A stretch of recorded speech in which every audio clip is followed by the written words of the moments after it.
Olá, eu sou a Ana e esse é mais um vídeo para o canal original, aquele que leva o meu nome por extenso. E eu quero fazer algumas ressalvas antes de começar. Eu coloquei técnicas com aspas no título porque eu vou falar de tortura. E sei que essa é uma palavra que não é benquista aqui nessa plataforma. Acontece que eu sou historiadora e me incomoda profundamente ter que usar eufemismos. As palavras têm um sentido, as palavras têm um poder e a gente usar subterfúgios para driblar algoritmos é para quem realmente quer ganhar dinheiro. Meus canais não têm essa pretensão. Então, é um aviso. Eu não vou falar descrevendo torturas. Não tenho a menor intenção de abordar essa parte. O que eu quero falar é de geopolítica, de história da América Latina e fazer uma reflexão sobre forças de repressão ao longo do tempo. É um objeto ambicioso, eu sei, e imagino que não vou conseguir dar conta de tudo, mas há uma série de lacunas que a gente precisa preencher, principalmente porque muitas pessoas que estão que estão nas forças de repressão não têm rosto. E é importante começar a dar rostos. Então, eu vou inserir fotos dos dois sujeitos em questão para que se tenha esse registro, para que a gente possa pôr um rosto no nome. E eu tenho que começar falando da Guerra Fria, evidentemente, porque toda o que era chamado sedição aqui na América Latina nos anos 60 e 70 tem a ver com o sucesso da Revolução Cubana, o peso mundial da União Soviética. Então houve guerras de independência em muitas colônias da Europa. E isso foi um processo que veio se avolumando logo depois da Segunda Guerra Mundial e com o estabelecimento da Guerra Fria. E isso é importante por quê? Porque à medida em que a Europa perde força, os Estados Unidos e a União Soviética têm esse papel preponderante na política internacional. Mas isso não impede que as outras potências se aliem aos Estados Unidos e se movimentem nesse terreno do anticomunismo. Então, eu vou começar falando e me desculpem porque eu tenho um francês relativamente decente, mas esse nome é terrível. O nome dele é Paul Alsarès. Depois eu ponho por escrito.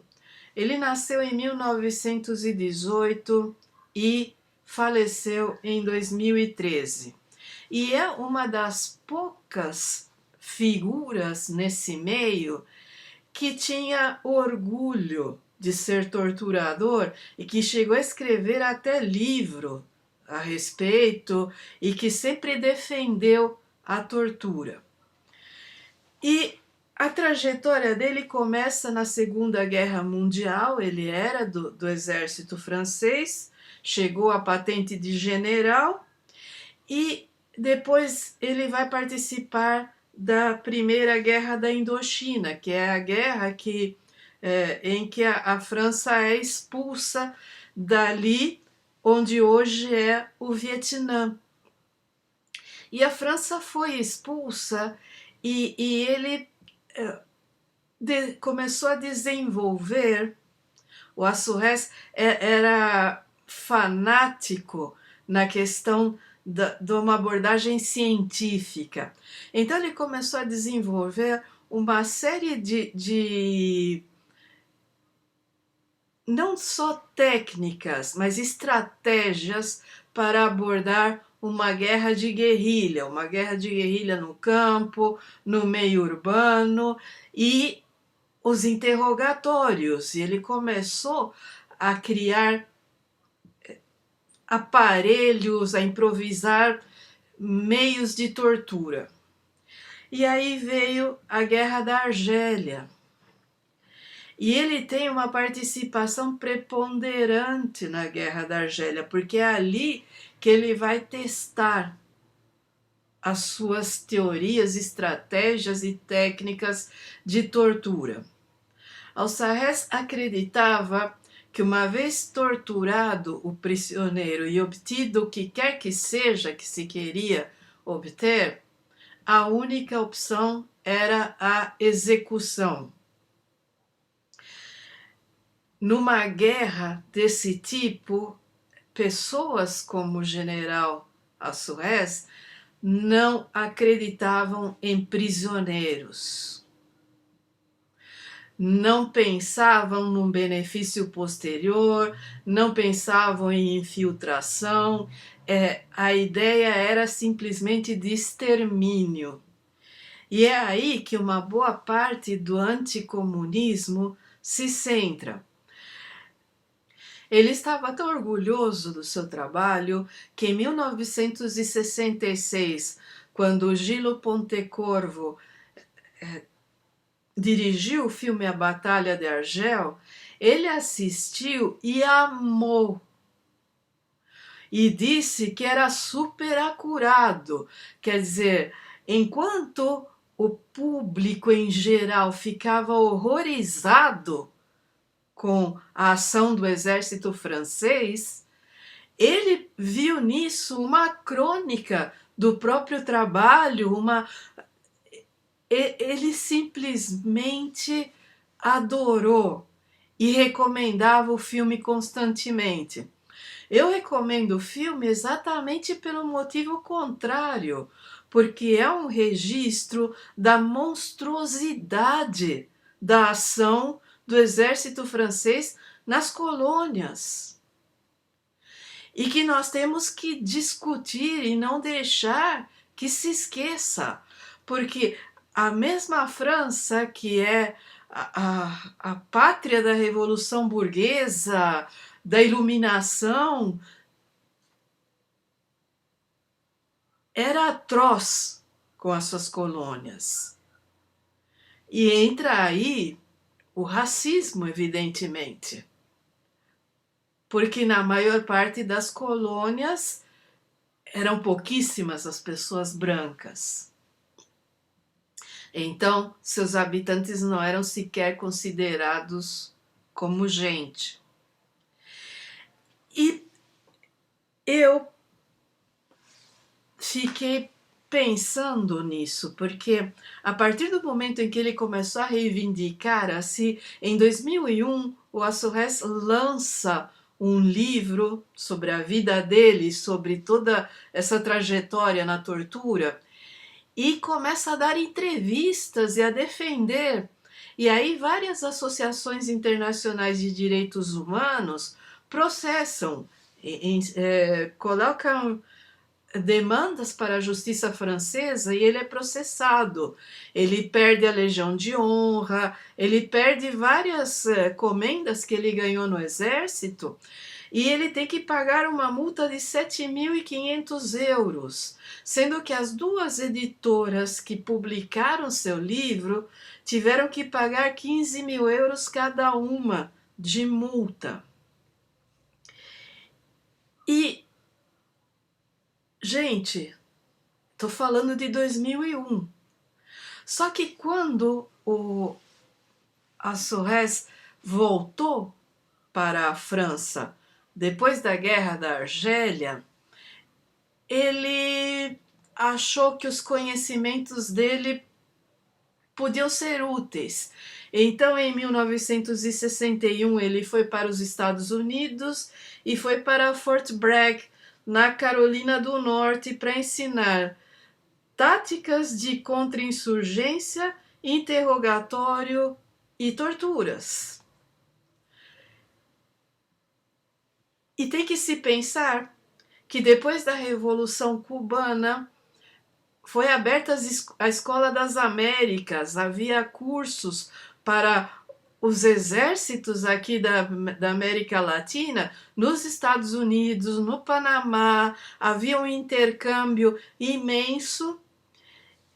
E depois de passar pelos Estados Unidos, ele participa do programa Fênix, que é por ocasião da guerra do Vietnã, que é porque vai ser a vingança dele da derrota na guerra da Indochina.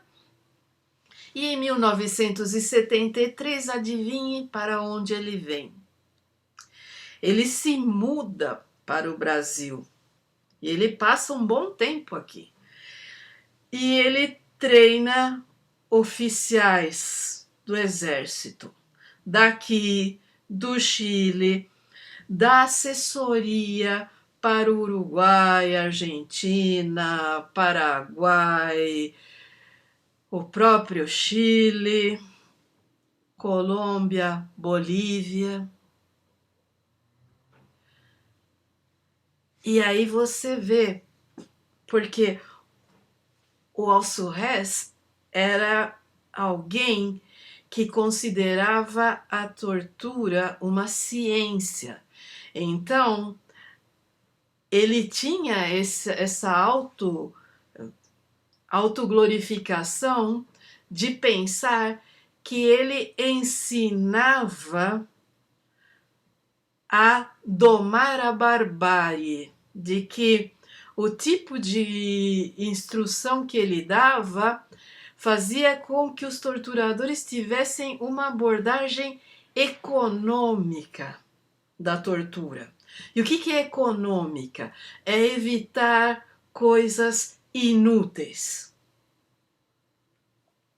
E aí ele ensinava os caras a improvisarem aparelhos de tortura com o que houvesse disponível, a desenvolver aparelhos específicos, e foi por aí afora.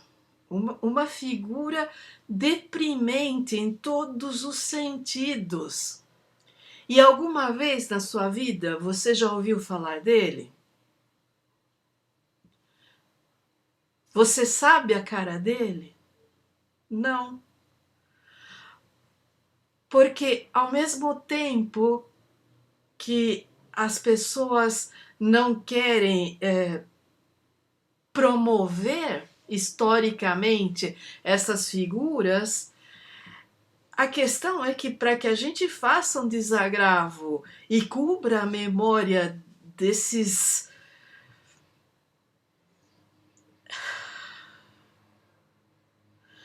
canalhas de vergonha, é necessário dar nome, é necessário dar rosto. A gente não pode lutar contra os torturadores como se eles fossem uma abstração, como se eles fossem alguma coisa inatingível.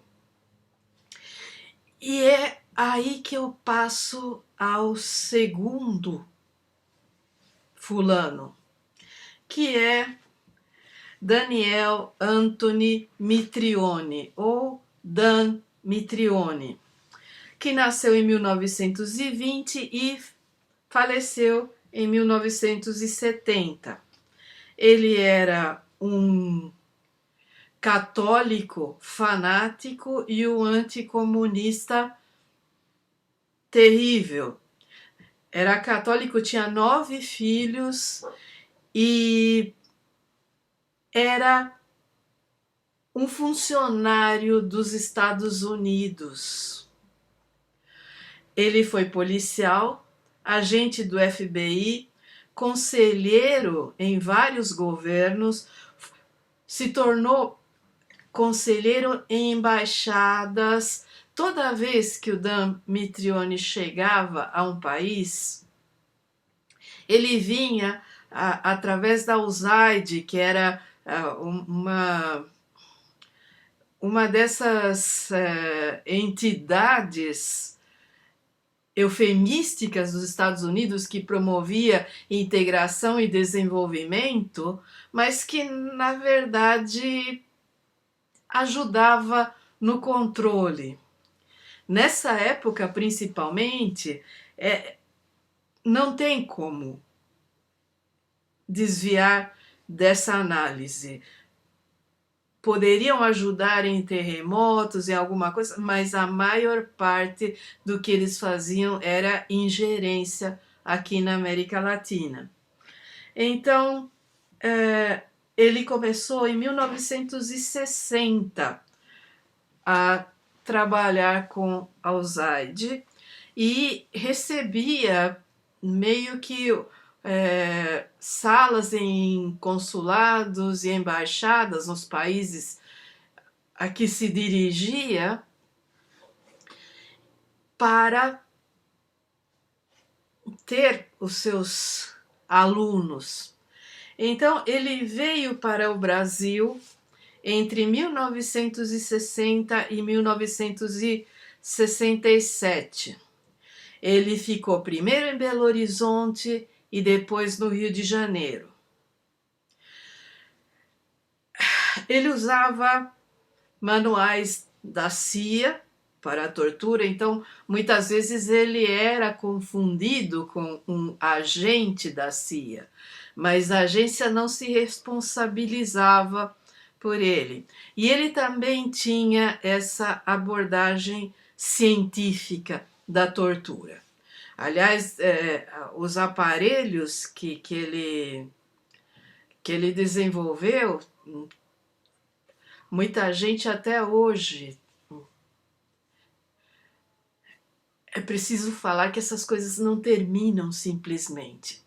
Inclusive porque o Dan Mitrione não veio para treinar o exército. O Dan Mitrione treinava as polícias. As polícias. Então, é uma outra dimensão da contra-insurgência, como eles chamavam.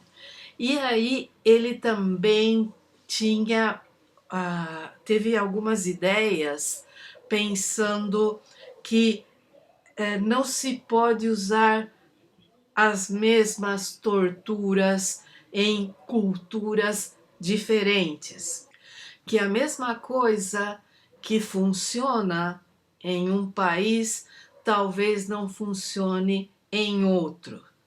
Mas ele percebeu que a sociedade brasileira era muito machista e que o homem latino em si dava muito valor a esse conjunto de características de masculinidade. Então, ele desenvolveu uma série de torturas de cunho sexual, porque acreditava que isso humilharia muito mais o prisioneiro e quebraria o moral muito mais rápido que a mera dor. E é isso que ele fez nas polícias. E isso foi se disseminando porque ele selecionava os agentes que ele considerava mais promissores e mandava aos Estados Unidos para estudar e se aprofundar nisso. E daí isso era replicado para outros pontos do país. Quer dizer, ele treinou treinadores e não apenas torturadores. E aqui no Brasil, Damitrone passou totalmente inconspícuo. Quer dizer, eu descobri, décadas atrás, essa trajetória dele aqui, lendo o livro A Face Oculta do Terror, do jornalista A.J. Langut, que eu vou deixar a referência na descrição do vídeo. Vou deixar também a Batalha de Argel, né, a data e as principais informações, e também um filme do Costa Gavras chamado Estado de Sítio, que trata da trajetória do Damitrone depois que ele saiu daqui do Brasil. E depois que ele saiu daqui do Brasil, ele vai em 1969, quer dizer, ele passa por Santo Domingo e depois, em 69, ele vai para o Uruguai, que, como vocês sabem, é o meu país de origem. E na época em que ele estava lá, eu também morava, eu era criança, mas a gente acompanhou muito do que aconteceu. Então ele vai para o Uruguai com o mesmo, uma salinha na embaixada, uma salinha na chefatura de polícia e treino de contra-insurgência, treino de técnica de interrogatório, treino de técnica de tortura. Ele coloca em contato os oficiais do Uruguai com aqueles que ele tinha treinado no Brasil, que no Brasil já era ditadura. Então, ele faz essa triangulação, que é o precursor da Operação Condor, está na maneira como o Damitrone concebia a colaboração entre polícias e posteriormente exércitos. E ele começa a trabalhar no Uruguai, só que o Uruguai, na época em que ele estava aqui no Brasil, o Brasil é enorme, a guerrilha era difusa, ela só foi tomar mais corpo depois que ele saiu daqui, então ele não teve um trabalho de frente para uma guerrilha de verdade. Ele era um burocrata em todos os sentidos, e ele tinha essa abordagem também de ciência, de economia,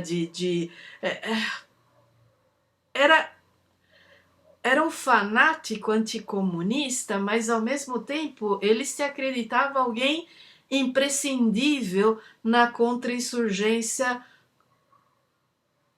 em relação às guerrilhas, em relação às universidades, aos estudantes secundaristas, a qualquer um que tivesse um viés de esquerda. E aí, a guerrilha no Uruguai, que era o Movimento de Libertação Nacional, chamado Tupamaros, era muito articulada, muito atuante e muito eficiente. Muito eficiente. Inclusive porque durante anos eles praticaram vários atos e colocaram bombas e fizeram todo tipo de ação em público sem matar ninguém. Eles começam a matar quando o revide das autoridades se torna um massacre. Então aí começa a ter algo mais sólido, né? Mas no início eles assaltavam bancos, assaltavam clubes de tiro, tomaram uma cidade e só para mostrar que podiam e depois se retiraram. Havia uma... Eles eram considerados românticos, eles tinham... Depois, quando a guerra ficou terrível, aí uma parte da população parou de apoiar, porque o que se ameaçava era que a repressão fosse pegar igualmente até quem era simpatizante, como de fato pegou. Em 21 de julho de 1970, os Tupamaros sequestram Damitrione, junto praticamente com o embaixador do Brasil, Aloísio Dias Gomide. E era uma prática dos grupos de guerrilha aqui da América Latina o sequestro de pessoas para trocar por prisioneiros, para reivindicar todo tipo de mudança em legislação, em programas de repressão, era de praxe.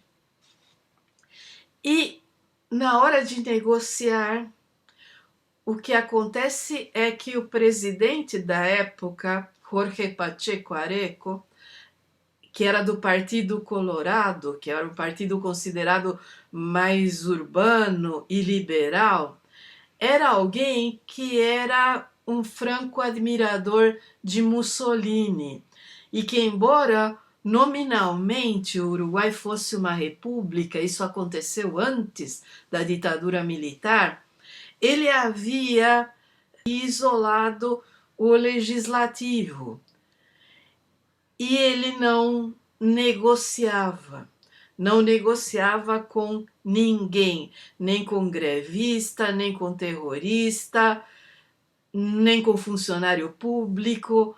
Pacheco era uma pessoa extremamente obscura. Pouco se sabia dele e ele pouco deixava perceber. Então, a partir desse sequestro do Damitrione, vocês sabem que os Estados Unidos não negocia com terroristas. Isso vem desde a embaixada e o consulado e todo simplesmente lavaram as mãos. Ele não tinha uma ligação oficial. Ele era um funcionário da USAID e os Estados Unidos não queriam ter contato com esse tipo de agente deles. Sabe aqueles filmes em que os caras infiltram alguém num país e falam: se você for pego, nós não vamos reconhecer, né, o seu trabalho? E é isso. Damitrione ficou entregue à própria sorte. No caso do embaixador brasileiro, Pacheco também não negociou. Então, a esposa dele fez uma vaquinha, veio aqui, apareceu no programa do Chacrinha, juntaram dinheiro e pagaram um resgate. E o Gomide foi solto. Agora, o problema do Damitrione não é só que ninguém se responsabilizava por ele, é que a procura dele, os alunos dele, começaram a fazer todo tipo de atrocidade e capturaram várias lideranças sindicais, políticas e da própria guerrilha. Então, os Tupamaros executaram o Damitrione. E é isso que se conta no filme Estado de Sítio, que eu vou trabalhar lá no canal Museu próxima semana, provavelmente. E tudo isso é parte integrante da história da América Latina, dessa coisa pós-colonial, da Guerra Fria, das áreas de influência das grandes potências. Mas alguma vez Você já ouviu essas histórias? Você sabia, por exemplo, que os esquadrões da morte no, no Brasil e posteriormente no Uruguai e na Argentina surgiram por iniciativa desses dois sujeitos?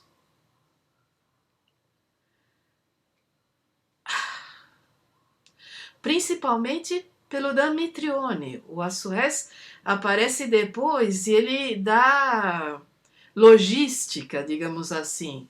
Mas o Damitrione cria os esquadrões da morte, que é uma maneira de envolver também a sociedade civil no anticomunismo.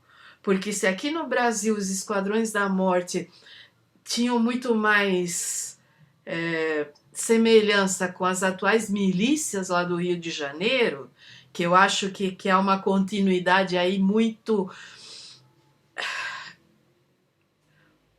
presente, no Uruguai é muito riquinho, entediado e anticomunista passou a fazer parte desses grupos. E esses grupos eram terríveis porque como não eram perseguidos pelas autoridades, eles matavam pessoas a céu aberto.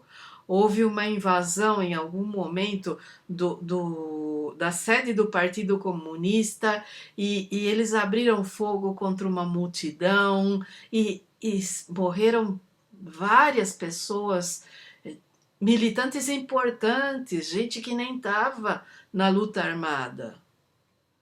Porque os Tupamaros, eles tinham um grupo que não fazia parte do Partido Comunista. Que posteriormente o pessoal que não quis pegar armas vai articular a fundação do Frente Amplio, que é o partido que existe até hoje. Mas isso fez com que o Pacheco decretasse o fim das garantias individuais, toque de recolher, a liberdade para. De repente, a gente se viu, a partir do assassinato do Damitrione, que eu chamo de execução. Porque não faltavam motivos.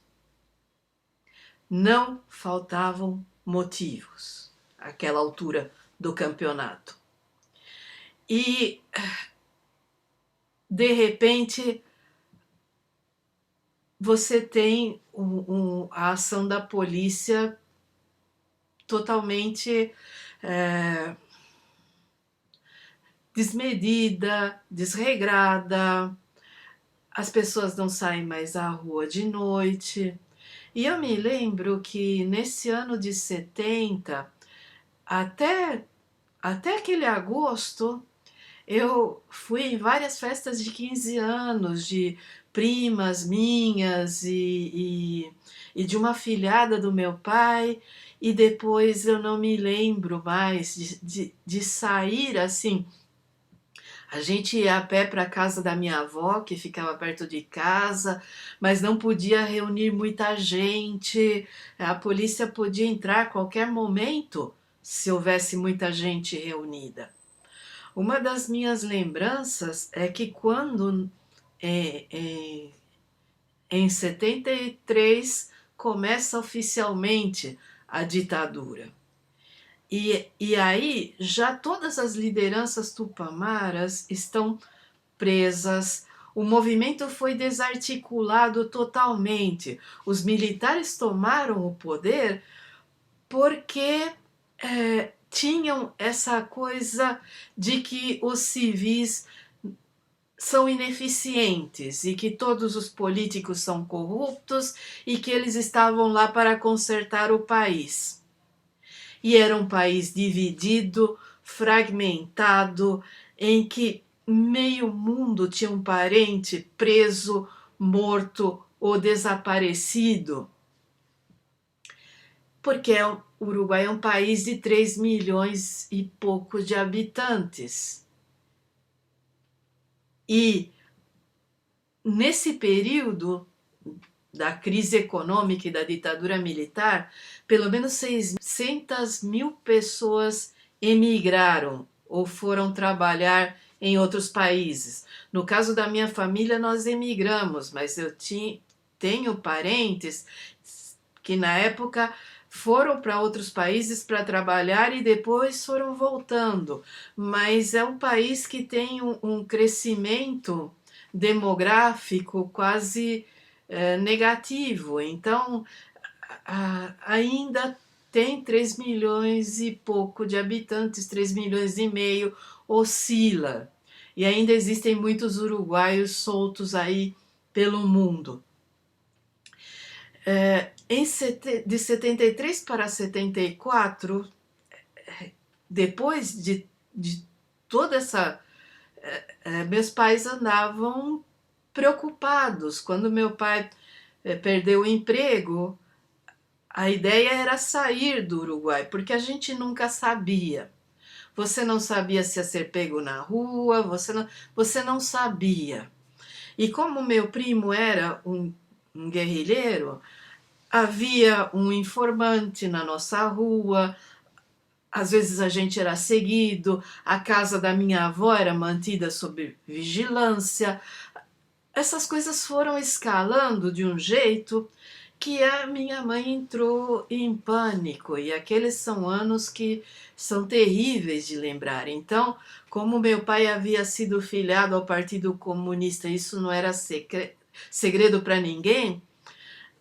Meu pai veio em setembro de 73 para o Brasil e nós viemos em fevereiro de 74. Só que nesse período, ficando sozinhas do jeito que ficamos, as minhas lembranças são muito angustiantes. Eu só vou contar um evento, porque depois de uma certa idade, quando as pessoas à nossa volta começam a ir, sabe, a descansar, a gente se torna guardião de muitas lembranças que não tem com quem compartilhar, que ninguém mais se lembra. E é por isso que gente velha repete muito as histórias. É porque é pra gente não esquecer, porque ninguém mais se lembra além da gente. Então eu vou registrar esse momento. Em algum momento, naquele verão de 73 para 74, a gente foi a Xangri-Lá, que era uma cidade costeira em Canelones, o estado que fica do lado do estado de Montevidéu, que lá não se chamam estados, se chamam departamentos. Uma boa parte da família do meu pai morava nessa cidade e a gente foi meio que para começar a se despedir, para preparar a partida para o Brasil. E naquela época havia horário de verão, anoitecia muito tarde, a gente tinha os meus avós, duas tias, um tio, e cada um, sabe? Então foi uma via sacra. E quando nós voltamos, já estava praticamente na hora do toque de recolher. Quando deu o horário do toque de recolher, a gente tinha pego um ônibus intermunicipal, descido num terminal e pego um trolleybus. Trolleybus são esses ônibus que são elétricos, são ligados à fiação. Quando chegou a umas 5, 6 quadras da nossa casa, deu o toque de recolher. E o motorista parou o trolleybus e falou para as poucas pessoas que estavam lá além de nós: vocês descem aqui e eu vou recolher o ônibus, porque a partir de agora eu não posso mais circular. E aí a gente se viu de noite, a várias quadras da nossa casa. As pessoas que estavam no ônibus se espalharam super rápido, porque ninguém queria encontrar uma patrulha. E eu me lembro do pavor da minha mãe, de querer chegar em casa, de arrastar a gente por aquele trecho, de pegar, ao invés de ir pela avenida e virar na rua que descia direto para casa, ela começou a andar por ruas intermediárias. E eu nunca vou esquecer isso, só que essa altura do campeonato, ninguém mais se lembra. Eu não tenho com quem compartilhar esse sentimento, por isso estou registrando aqui. Porque isso faz parte da minha história. Damitrione faz parte da minha história de muitas maneiras. E é importante que todo mundo saiba que esse sujeito marcou a vida do meu país de origem, de muitas famílias, que ele não pode ser essa figura anônima para a história, que ele tem que ser responsabilizado por tudo o que fez. E é isso. Eu devo dizer que as torturas nunca terminaram, porque as polícias continuam praticando muita coisa aprendida com Damitrione. Não só aqui no Brasil, não só na América Latina. E é importante que a gente saiba com o que está lidando. Este foi mais um vídeo para o canal original, aquele que leva meu nome por extenso. Próximas semanas lá no museu e depois novamente aqui. Cuidem-se muito, um enorme abraço e até a próxima.